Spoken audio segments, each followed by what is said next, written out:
I'm Casey Claiborne, and thanks for watching this CrimeWatch YouTube exclusive, where we take a look back at recent crime stories that have been making headlines in our area.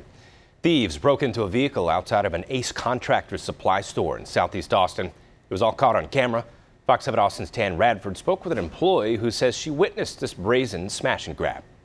By the time I could get my camera out, he was gone. Thursday afternoon, store employees at Ace Contractor Supply on Ben White Boulevard were helping a customer when Amy Mays says she saw this black SUV pull into the parking lot and a man get out of the back seat. I noticed he got out and I didn't realize he broke the window. To me, it just looked like he grabbed it.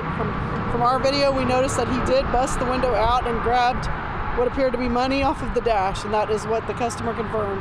He said he had been at the bank, and he suspected that maybe they followed him. Amy says the customer did not confirm the amount of money that was stolen, but it seemed to be a significant amount. I was so upset for him. I felt so sorry for him. And you could just tell, that he was very upset.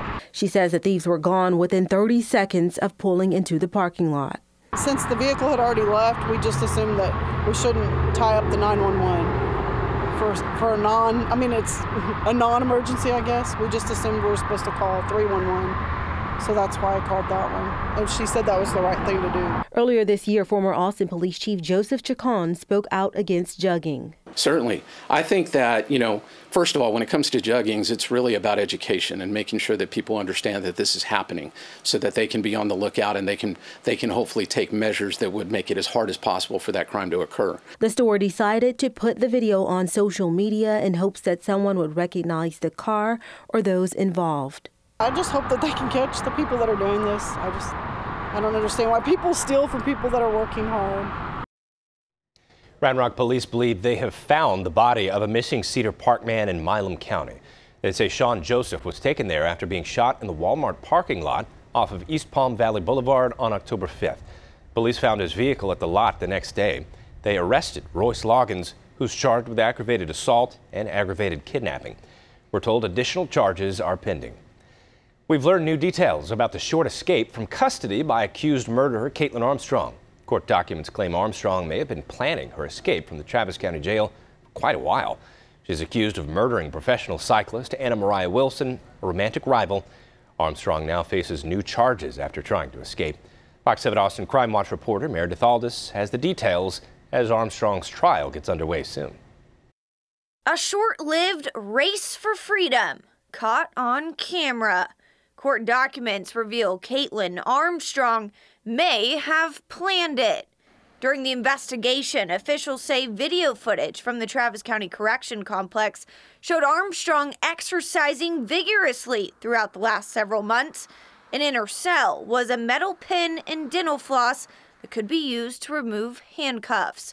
Correctional staff says Armstrong had also recently utilized an injury complaint to go to an outside medical appointment and requested not to use leg restraints. Last Wednesday, Travis County Sheriff's Office corrections officers were supposed to escort Armstrong from the doctor's appointment in South Austin back to the correctional complex. The officers say she had other plans, darting as they left the doctor's office. They yelled for her to stop, but she kept going for about a mile and even tried to scale a 6-foot fence. During the chase, officers say Armstrong removed her black and white striped uniform pants and had thermal pants underneath to disguise her appearance, something officials say she's done before. She cut her hair about shoulder length. It was a little uneven on sides. And she also dyed her hair to a darker brown color. And we were also told that she had some type of bandage over her nose area where she claimed that she had gotten into a surfboard incident. That's how law enforcement found fugitive Armstrong in Costa Rica. She had been hiding out for more than a month after being questioned for the murder of professional cyclist Anna Mariah Wilson. She probably went into a panic when she was interviewed by the Austin Police Department. She probably knew they had a lot of information on her. Armstrong was brought back to Texas and charged with murder. She now faces another felony charge of escape causing bodily injury. Austin police are investigating 2 homicides that happened within about 48 hours in the Riverside area. Fox 7 Austin's Carissa Limco has more. 2 homicides within 48 hours, just down the road from each other. Around 2:21, a call came out for shots fired. Officers arrived on scene and then found a victim on the ground with injuries. That was Saturday morning near an apartment complex off Riverside and Woodland Avenue. That person was taken to the hospital where they later died. Investigators still trying to figure out Who, what, where, and why. Monday around 1:30 a.m. a call came in reporting gunshots from an area just north of Saturday's shooting. Officers arrived on scene shortly afterwards, found a person, multiple injuries. It happened near this auto zone. Not the first time investigators have ended up here. In 2021, we covered a homicide that also occurred right in this parking lot. They do have one individual of interest detained. One person questioned after Monday's shooting that left one person dead, but investigators are still trying to learn more. They take everything and meticulously go through everything and with a fine-tooth comb.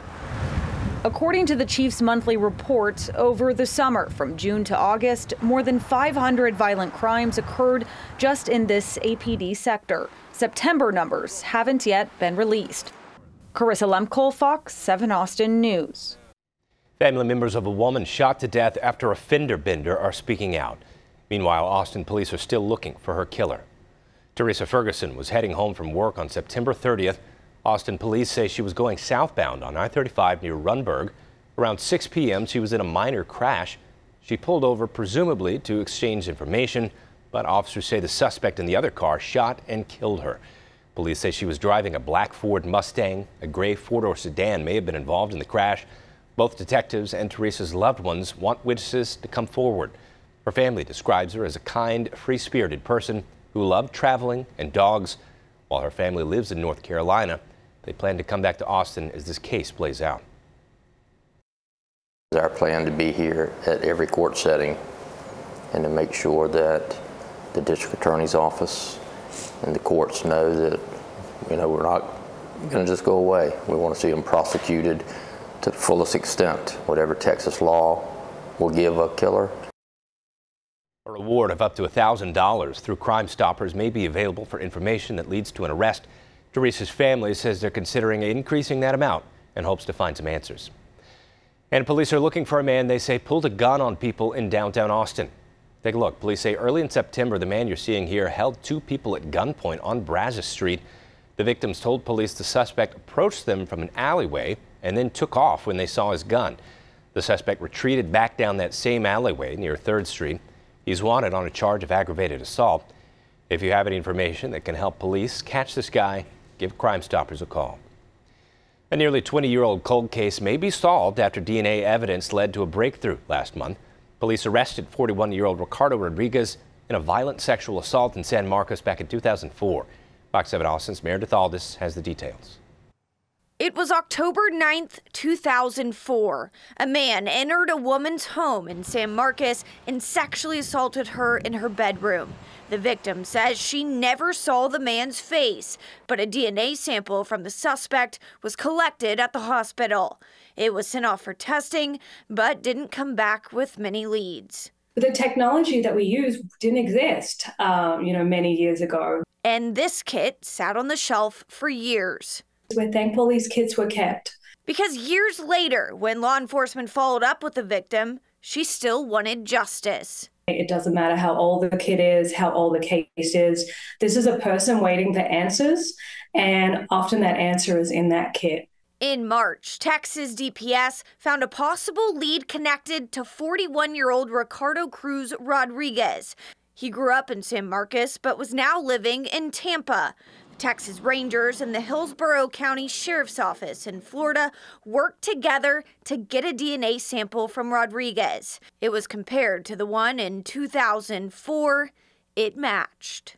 In terms of DNA providing that key lead, that's what we're seeing now. And it's providing answers to victims through the National Sexual Assault Kit Initiative. It gives funding to law enforcement agencies to test kits, investigate, and provide resources for survivors.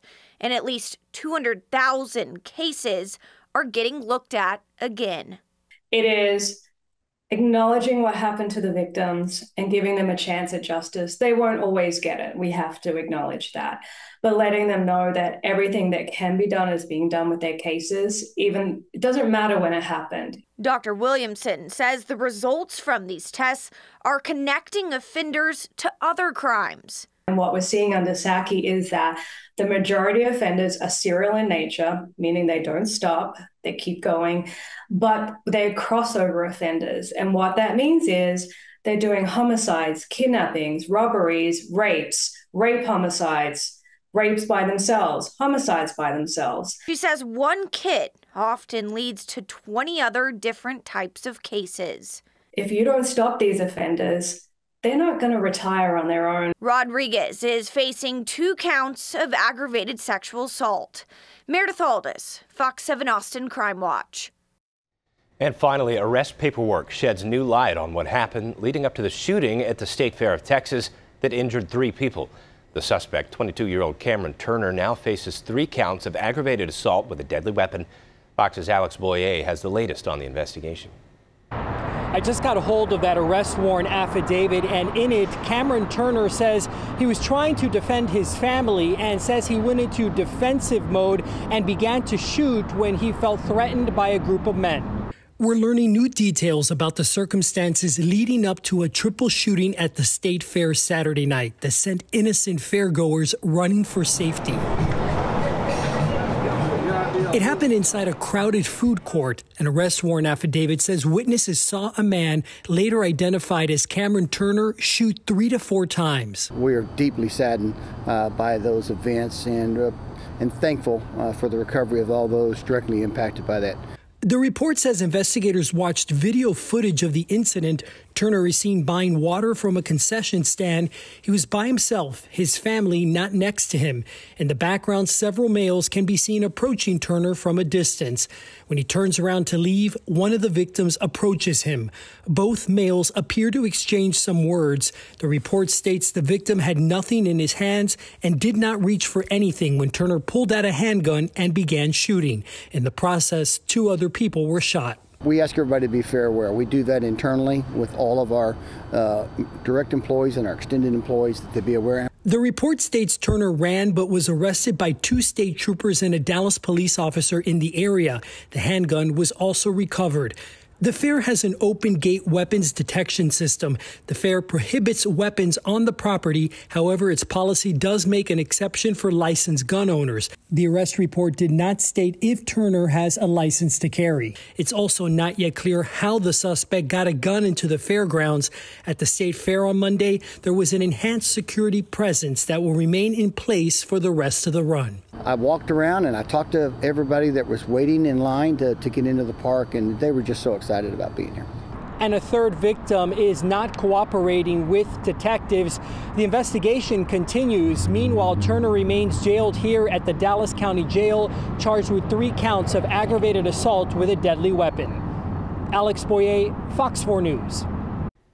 Thanks for watching the Fox 7 Austin Crime Watch YouTube exclusive. Our Crime Watch stories run each Monday on Fox 7 Austin News at 9. If you miss them, you can watch anytime on our new Fox Local Connected TV app. It's free to download, and you can watch on Roku, Android TV, Apple TV, and Fire TV. For more on the stories highlighted in this episode, you can head to our website, fox7austin.com. Don't forget to subscribe to the Fox 7 Austin YouTube channel.